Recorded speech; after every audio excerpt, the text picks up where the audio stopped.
نحمده ونصلي على رسوله الكريم أما بعد فأعوذ بالله من الشيطان الرجيم بسم الله الرحمن الرحيم والفجر وليال العشر والشفع والوتر والليل إذا يسر صدق الله العظيم وصدق رسوله النبي الكريم ونحن على ذلك لمن الشاهدين والشاكرين والحمد للہ رب العالمین۔ میرے واجب الاحترام میرے بھائیوں، بزرگوں اور دوستوں، میں آج آپ حضرات کے سامنے عشرہ ذو الحجہ کی فضیلت بیان کرنا چاہتا ہوں۔ اللہ رب العزت سے دعا ہے کہ مجھے ناچیز کو حق سچ بیان کرنے کی توفیق عطا فرمائے اور اس پر ہم سب کو عمل کرنے کی بھی توفیق عطا فرمائے۔ حدیث پاک میں آتا ہے، حضرت جابر رضی اللہ عنہ سے روایت ہے، نبی کریم صلی اللہ علیہ وسلم نے ارشاد فرمایا، دنیا کے ایام میں سے سب سے افضل ترین ایام عشرہ ذو الحجہ کے ہیں۔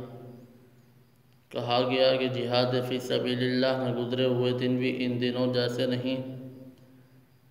فرمایا گیا، جی ہاں، جہاد فی سبیل اللہ میں گزرے ہوئے دن بھی ان دنوں جیسے نہیں، سوائے اس شخص کے دنوں کے جس نے اپنا چہرہ خلط ملط کر دیا، یعنی وہ شہید ہو گیا ہو۔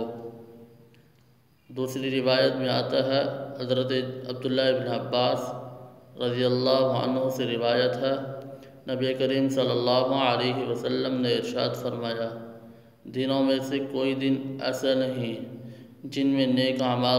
جن میں کیے جانے والے نیک اعمال اللہ تعالیٰ کو عشرہ ذو الحجہ کے اعمال میں سے زیادہ محبوب ہیں۔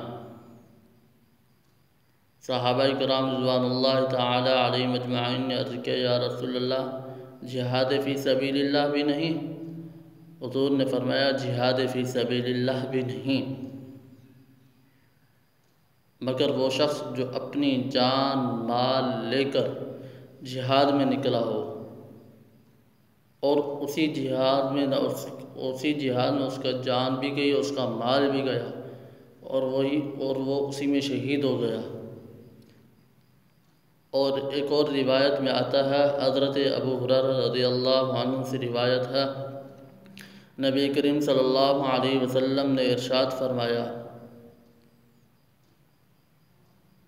دنوں میں سے کسی دن میں بھی بندے کا اللہ تعالیٰ کی عبادت کرنا اتنا محبوب نہیں جتنا عشرہ ذو الحجہ میں محبوب ہے۔ یعنی کہ ان دنوں کی عبادت، ان 10 دنوں کی عبادت اللہ تعالیٰ کو دوسرے تمام دنوں سے زیادہ محبوب ہے۔ اس عشرے کے ہر دن کا روزہ سال بھر روزوں کے برابر ہے۔ اس عشرے کی ہر رات کا قیام شب قدر کے قیام کے برابر ہے۔ ایک اور روایت میں آتا ہے کہ اسی عشرے کے اندر تسبیح و تحلیل، ذکر و اذکار، قرآن کریم کی تلاوت اور نوافل کا زیادہ اہتمام کیا جائے، کیونکہ انہی عبادات کو اللہ تعالیٰ 700 گنا بڑھا دیتے ہیں۔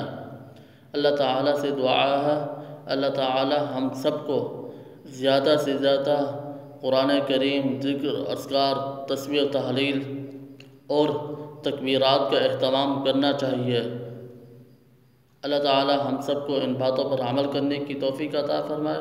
وآخر دعوانا ان الحمد للہ رب العالمین۔